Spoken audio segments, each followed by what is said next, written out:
Hello, I'm Olivia. Do you know where gold, one of the most valuable stones of all time, came from and how people discovered it?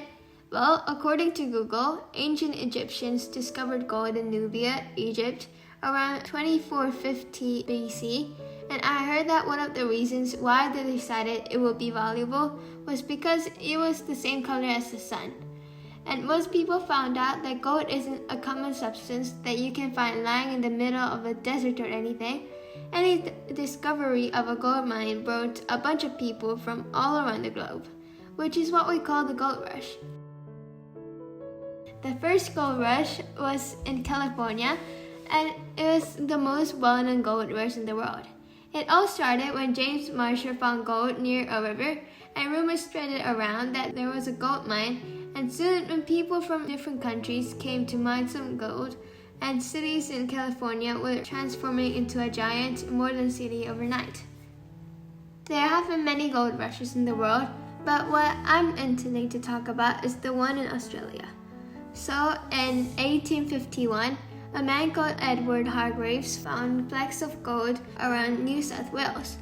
But back then, the authorities didn't want to spread rumors about gold, so Hargreaves kept the discovery of the gold as a secret between his partners, John Lester and John Tom. And they worked on the gold field, being careful about not revealing their secret, as they were afraid that people would claim the land instantly and take the gold.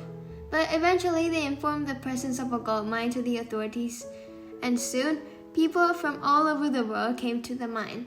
But when the authorities forced the miners to pay for the mining licenses, people started to protest against the authorities, and the miners' demands were no longer resting hopelessly.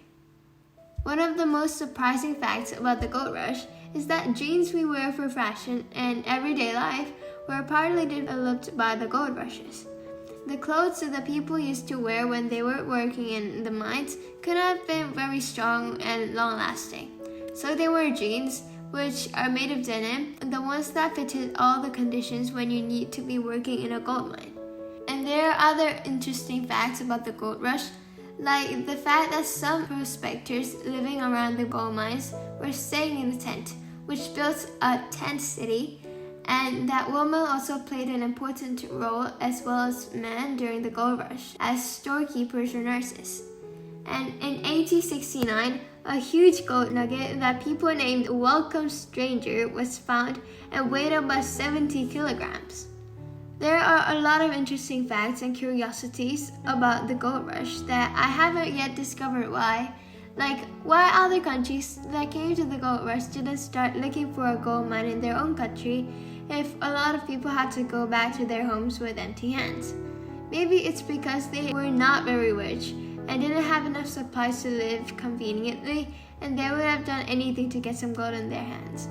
I don't know what it was like back in the 1800s, but I think people were freaking out too much about the gold rush and wasting too much time just going to the country that started the gold rush when people had to travel in ships and boats, since planes were invented many years later.